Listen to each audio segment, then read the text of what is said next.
दोस्तों, दानवीर सूर्यपुत्र कर्ण ने जब भगवान श्री कृष्ण से महाभारत के युद्ध में अपनी मृत्यु के समय पूछा कि आखिर मेरा क्या दोष था, तो भगवान श्री कृष्ण ने क्या उत्तर दिया, आज इसी के बारे में बात करेंगे।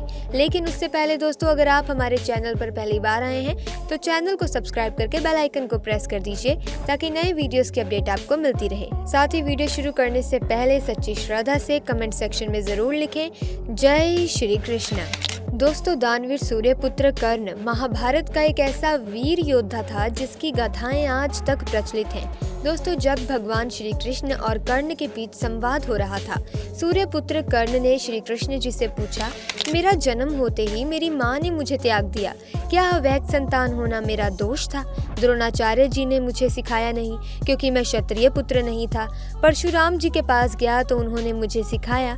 जब मैंने उनसे शिक्षा प्राप्त कर ली और उन्हें मेरी सच्चाई के बारे में पता चला तो उन्होंने मुझे श्राप दिया कि जिस वक्त मुझे उनकी शिक्षा की सबसे ज्यादा आवश्यकता होगी उस समय में उनकी दी हुई शिक्षा मैं भूल जाऊंगा, क्योंकि उनके अनुसार वे क्षत्रिय नहीं था।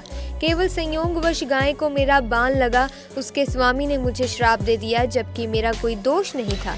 द्रौपदी के स्वयंवर में भी मेरा खूब अपमान किया गया, मुझे सूत पुत्र कहा गया।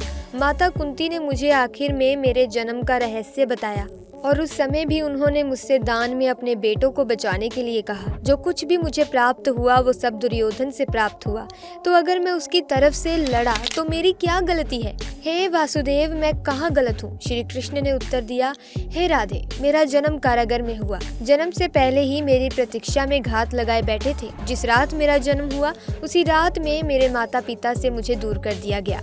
मेरे मामा कंस मुझे मारना चाहते थे।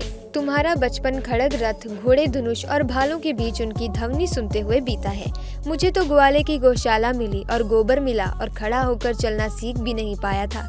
उससे पहले ही कई प्राण घातक हमले मुझे झेलने पड़े। उन राक्षसों से लड़ना पड़ा जिन्हें खुद मेरे मामा ने मुझे मारने के लिए भेजा था। ना कोई सेना, कोई शिक्षा नहीं थी, लोगों से ताने ही मिलेंगे। उनकी समस्याओं का मैं ही कारण हूँ। तुम्हारे गुरु जब तुम्हारे शौर्य की तारीफ कर रहे थे, मुझे उस उम्र में कोई भी शिक्षा नहीं मिली। जब मैं 16 वर्षों का हुआ तो कहीं जाकर ऋषि संदीपन के गुरुकुल में पहुंचा। तुम अपनी पसंद की कन्या से विवाह कर सके, लेकिन जिस कन्या से मैंने प्रेम किया वो मुझे कभी मिली ही नहीं। मुझे उन कन्याओं से विवाह करना पड़ा जिन्हें मेरी चाहत थी या जिनको मैंने राक्षसों से बचाया था। मेरे पूरे समाज को यमुना किनारे से हटाकर एक दूर समुद्र के किनारे में मुझे बसाना पड़ा। उन्हें जरासंध से बचाने के लिए मुझे ऐसा करना पड़ा। रणभूमि में पलायन करने के कारण मुझे रण छोड़ भी कहा गया। और फिर तुम ये सोचो कि अगर दुर्योधन युद्ध जीत जाता तो तुम्हें उसका बहुत सारा श्रेय मिलेगा, लेकिन अगर धर्मराज युधिष्ठिर जीत जाते हैं तो मुझे क्या मिलेगा? मुझे केवल युद्ध और युद्ध से निर्माण हुई समस्याओं का दोषी ठहराया जाएगा। मुझे अनेकों श्राप झेलने पड़ेंगे। उन माताओं की पीड़ा को सहना पड़ेगा जिनके पुत्र इस युद्ध में बलि हो जाएंगे, या फिर उन पत्नियों के श्राप को सहना पड़ेगा जिनके पति इस युद्ध में शहीद होंगे। एक बात हमेशा याद रखना राधे, हर किसी को जिंदगी चुनौतियां देती है। जिंदगी किसी के साथ भी न्याय नहीं करती। सत्य धर्म क्या है ये तुम भली भांति जानते हो। कोई बात नहीं कि अगर हमारा अपमान हो, जो अधिकार हमारा है हमें ना मिले तो कोई बात नहीं, लेकिन महत्व की बात यह है कि तुम उस संकट का सामना कैसे करते हो। अगर तुम उस समय उस संकट का सामना कर लेते तो आज तुम्हें ये दिन नहीं देखना पड़ता। इसीलिए रोना धोना बंद करो। अगर जिंदगी न्याय नहीं करती, इसका मतलब ये नहीं है कि हम अधर्म के पथ पर चलने लगे।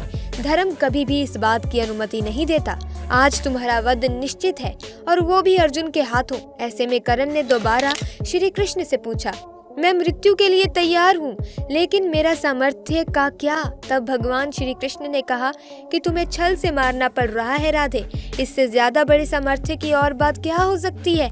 तुम्हारा रथ उस भूमि में फंस चुका है, उसका पहिया तुम्हें निकालना ही पड़ेगा। यही काल चक्र का नियम है और उसी समय छल पूर्वक अर्जुन को अंजनी अस्त्र से तुम्हारा वध करना ही होगा। यहीं से धर्म की नींव रखी जाएगी और धर्म के लिए सब कुछ करना ही पड़ता है।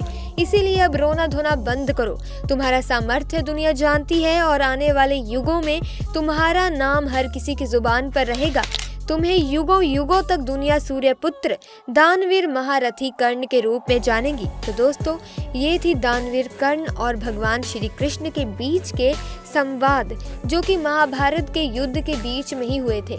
अब आपको बताते हैं कि किस तरह से अर्जुन ने कर्ण को मारा था। महारथी कर्ण के रथ का पहिया गड्ढे में धंस चुका था। ये देखकर कर्ण रथ से उतरकर भूमि से रथ के पहिए को निकालने का प्रयास करते हैं।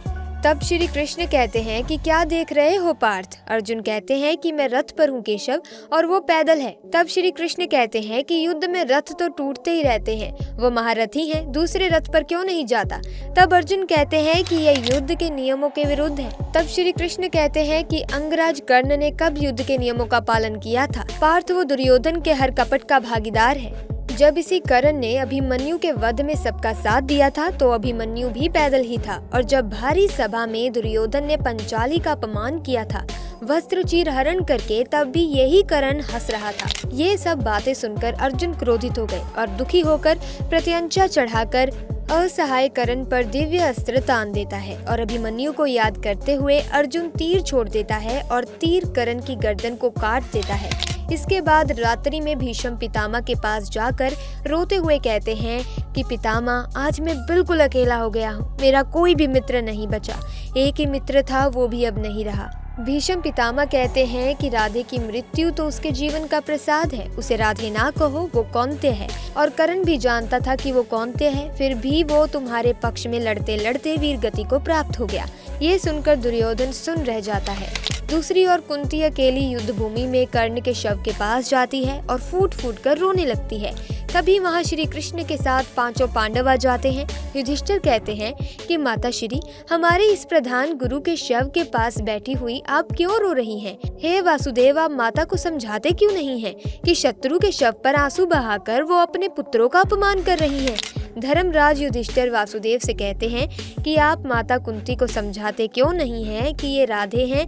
तभी कुंती कहती है कि ये राधे नहीं है, ये कौन्तेय है, ये मेरा ज्येष्ठ पुत्र है और तुम्हारा ज्येष्ठ भ्राता है।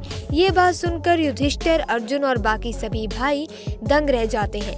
तभी युधिष्ठिर कहता है कि आपके मोन ने हमें अपने ही ज्येष्ठ भ्राता का हत्यारा बना दिया है माँ। आज मैं इस रणभूमि में अपने ज्येष्ठ भ्राता के शव को साक्षी मानकर सारी नारी जाति को ये श्राप देता हूँ कि आज के उपरांत वो कोई भी भेद अपने भीतर नहीं रख पाएंगी, यानी कि किसी भी भेद को वो भेद नहीं रख पाएंगी।